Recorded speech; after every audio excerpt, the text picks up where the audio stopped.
Saudara-saudara, para kekasih Tuhan dimanapun saudara berada, kita berjumpa lagi di dalam program Bina Iman GKI Klasi Solo. Kita akan bersama-sama merenungkan firman Tuhan dan untuk itu kita awali dengan doa. Jikalau sesaat kami akan membaca dan merenungkan firman-Mu, ya Tuhan, kuasailah kami semua, supaya kami dapat memahami, dapat mengerti apa yang Tuhan firmankan kepada kami. Dan biarlah firman-Mu itu makin menumbuhkan dan meneguhkan iman percaya kami. Di dalam nama Tuhan Yesus kami berdoa. Amin. Saudara yang terkasih di dalam Tuhan Yesus Kristus, kita akan bersama-sama memperhatikan surat 1 Korintus pasal yang ke-11 ayat 23 sampai dengan yang ke-26 yang berbunyi demikian.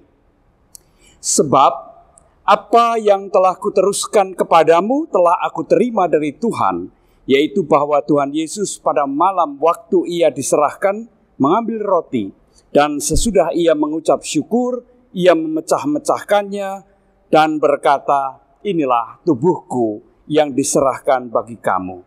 Lakukanlah ini sebagai peringatan akan aku.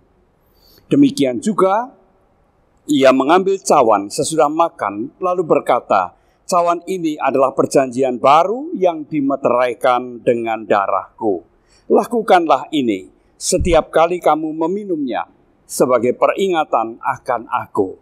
Sebab setiap kali kamu makan roti ini dan minum cawan ini, kamu memberitakan kematian Tuhan sampai ia datang. Demikianlah firman Tuhan. Nah, saudara yang terkasih di dalam Tuhan Yesus Kristus, pada hari ini kita bersama-sama memperingati Kamis Putih. Kamis Putih kita kenang sebagai saat-saat di mana Tuhan Yesus menyelenggarakan perjamuan malam terakhir dengan para muridnya.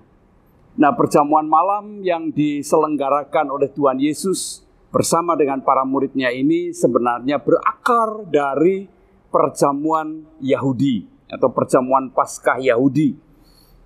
Karena Tuhan Yesus pada waktu itu hendak merayakan Paskah Yahudi bersama dengan para muridnya.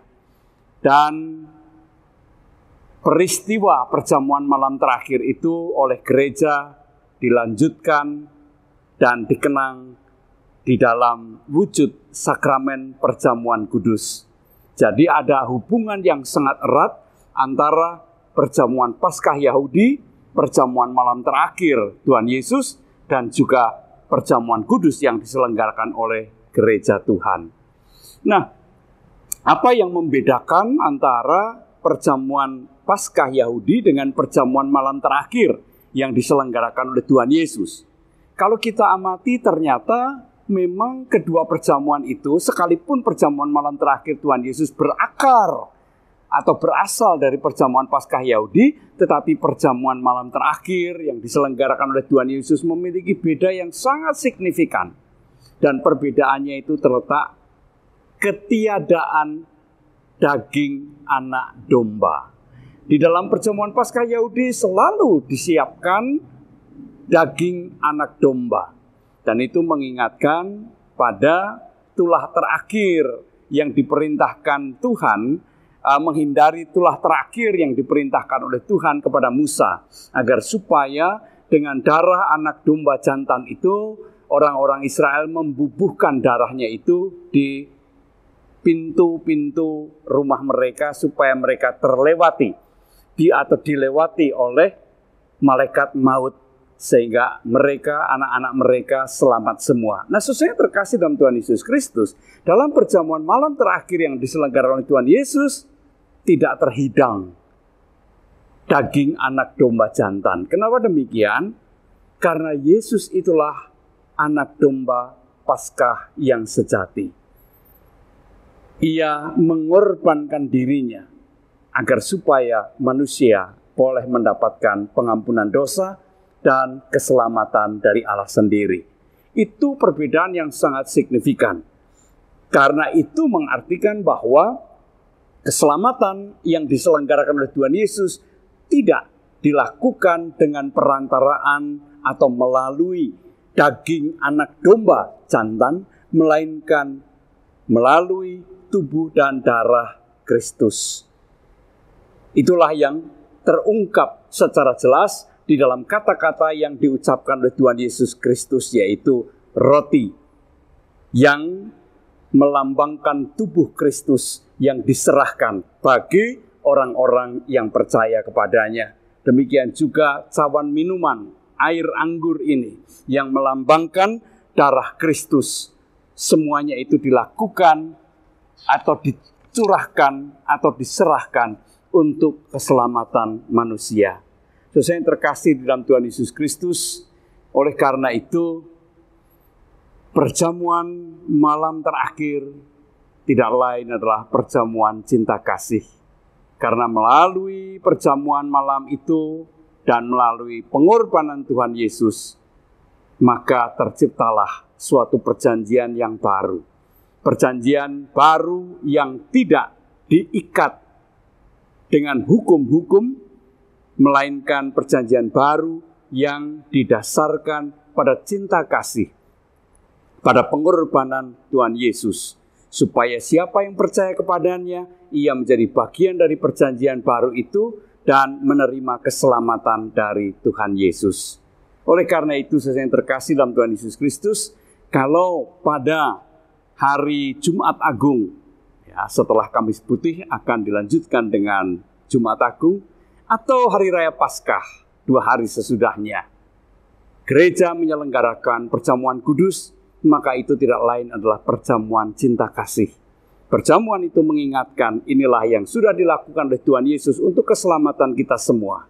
Maka baiklah setiap kita juga datang, baik itu mengenang peristiwa Kamis Putih, Jumat Agung, maupun juga merayakan Paskah kemenangan Kristus, datang dengan penuh cinta, cinta kasih yang meluap-luap, sebagaimana cinta kasih Allah yang diberikan kepada umat manusia, cinta kasih yang tidak bersyarat dan cinta kasih yang tidak berbatas.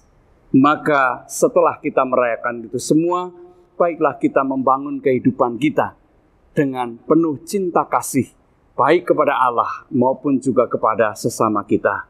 Sebagaimana Allah juga mengasihi manusia, kita juga dipanggil untuk mengasihi sesama kita dengan cinta kasih yang tulus, cinta kasih yang murni, sebagaimana Allah telah mengasihi kita.